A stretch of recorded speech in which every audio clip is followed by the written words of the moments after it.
Auction Box sekarang.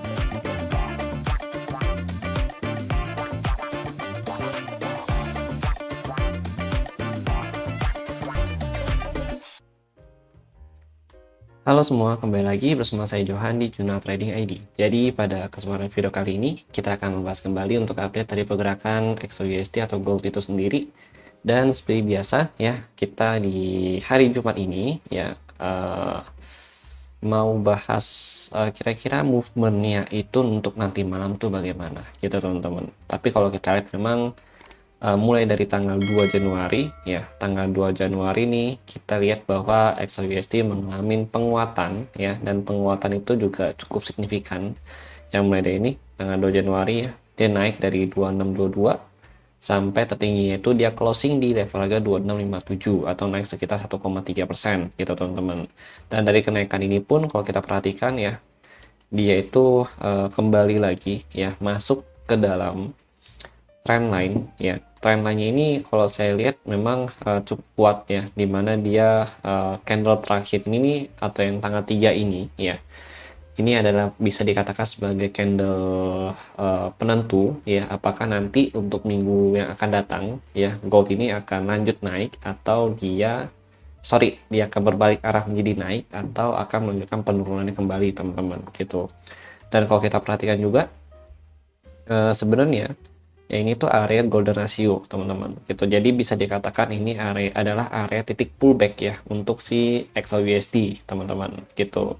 Nah ini dari tes ya ke area pullback ini, kemudian untuk next area retestnya lagi itu ada di sini.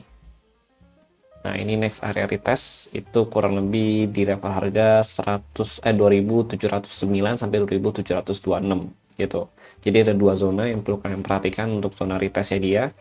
Ya ini kalau kita lihat untuk zona kedua juga area yang kuat ya untuk nge-retest ya atau menahan dari pergerakan harganya si gold ini sendiri teman-teman.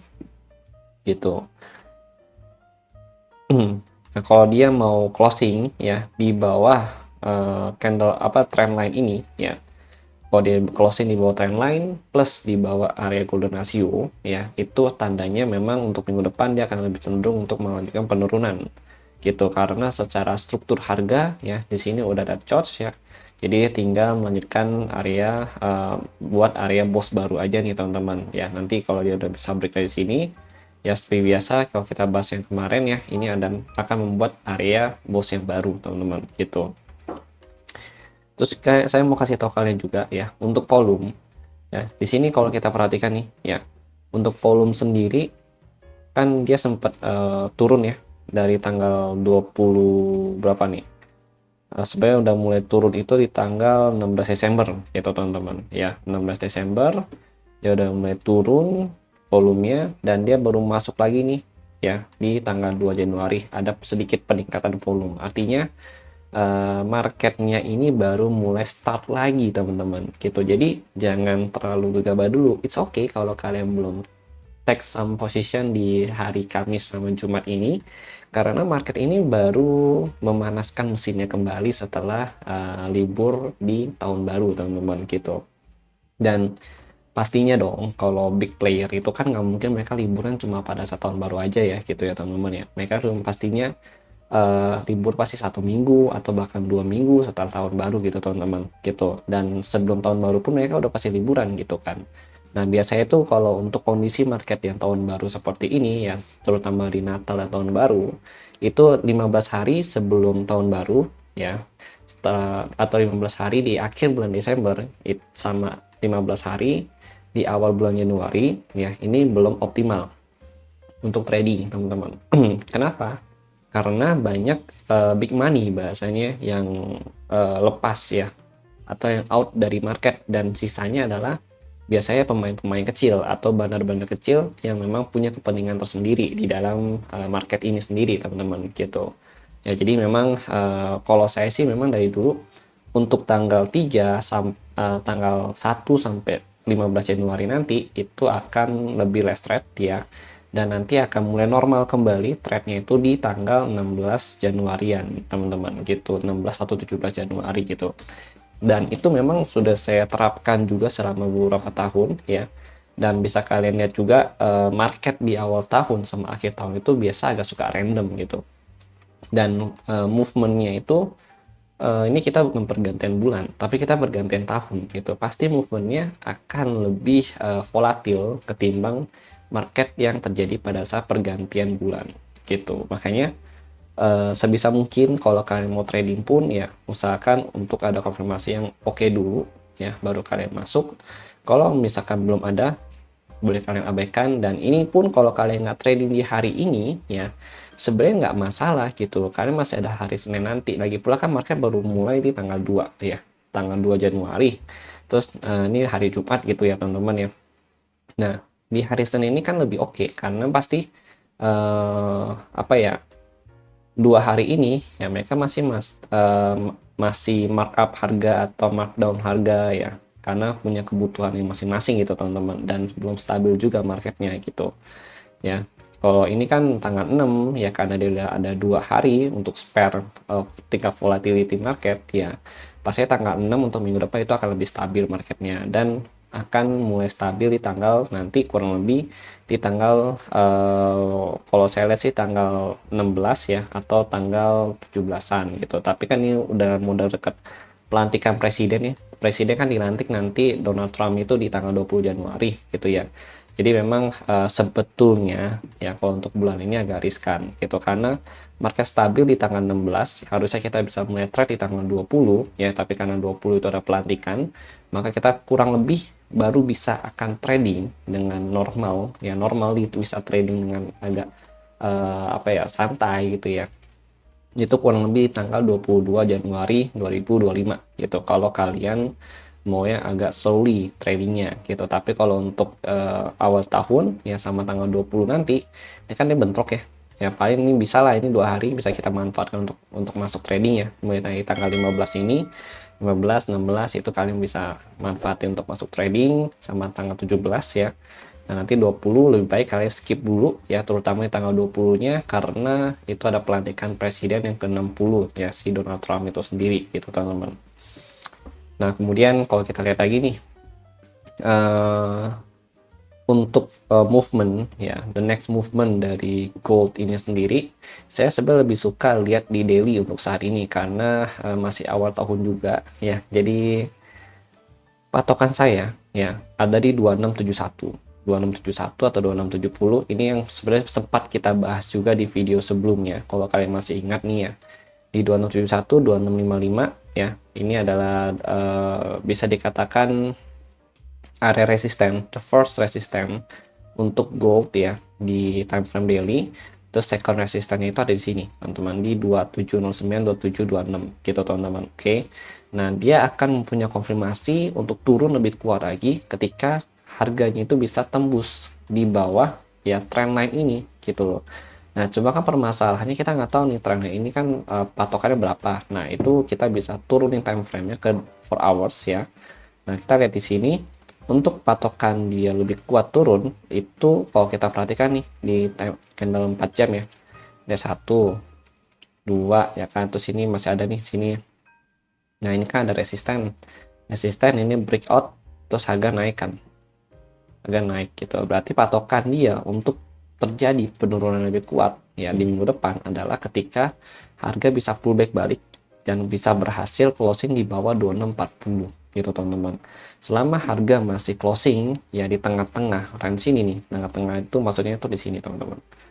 Nah di tengah-tengah range ini masih 50-50 probability-nya antara dia mau markup ya, naik lagi dengan menuju ke 2692 atau 2709, atau dia markdown ya menuju ke 2638 ya, di bawah 2638 baru dia lanjut turun ke 2617 gitu teman-teman. Nah ini adalah area bisa dikatakan sebagai zona sideway atau keputusan untuk market maker nantinya gitu teman-teman ya. Dan kalau kita lihat juga sebenarnya untuk di 4 hours ini untuk volume bayarnya masih mendominasi ya. Lalu di sini pun untuk volume profile ya, volume profile di sini juga masih cukup oke ya, masih cukup besar.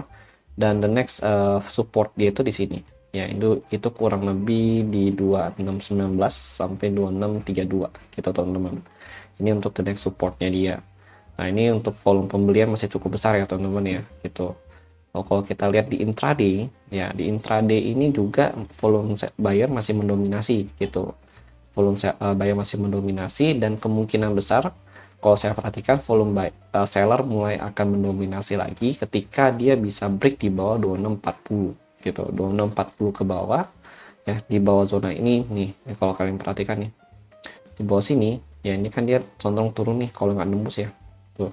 Nah dia kalau bisa ngebreak bawah 2640 lagi, baru dia akan turun kembali ya, retest kembali, itu bisa retest kurang lebih ke 2600-an untuk target dari retest zone-nya dia gitu teman-teman.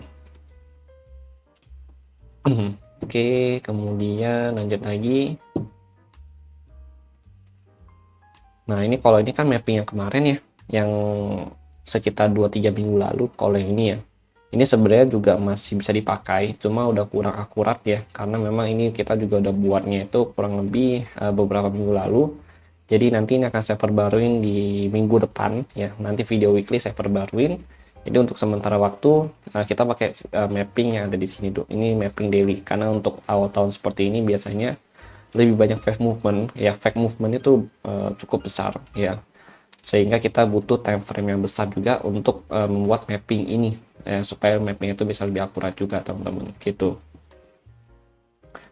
Oke, terus hari ini juga ada news ya. News itu di jam 10 ya, 10 malam ini ada Asian Manufacturing untuk PMI sama price ya. Ini kalau kita lihat juga potensinya masih kurang ya, mix lah. Ini ada yang bagus ya, ini ada yang nggak bagus juga teman-teman. Jadi yang satu kurang bagus, yang satu bagus ya, walaupun dia satu report gitu ya.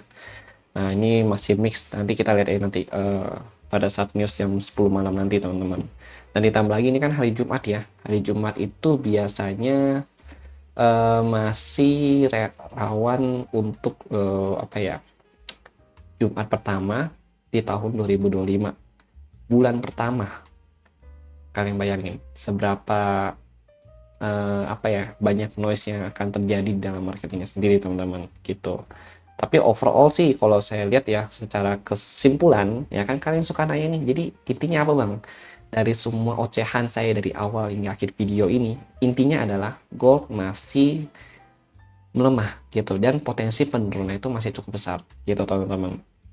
Oke, selama di bawah 2670, intinya 2670 ke bawah gold masih akan cenderung turun gitu. Jadi memang ini adalah titik, bisa jadi titik pullback-nya dia ya. Ini masih diproses juga sama market ya, tapi ya let's see ya nanti bagaimana ya, karena memang kalau awal-awal tahun seperti ini, udah bertahun-tahun juga saya di dunia trading ini ya, ini memang agak banyak apa ya, fake movementnya itu cukup luar biasa teman-teman gitu. Jadi kalian harus hati-hati juga. Oke, ini saya bisa ngomong gini karena saya juga udah pernah ngerasain nih hal-hal yang seperti ini gitu, dan itu udah terjadi bertahun, setiap tahunnya itu kurang lebih selalu sama gitu teman-teman.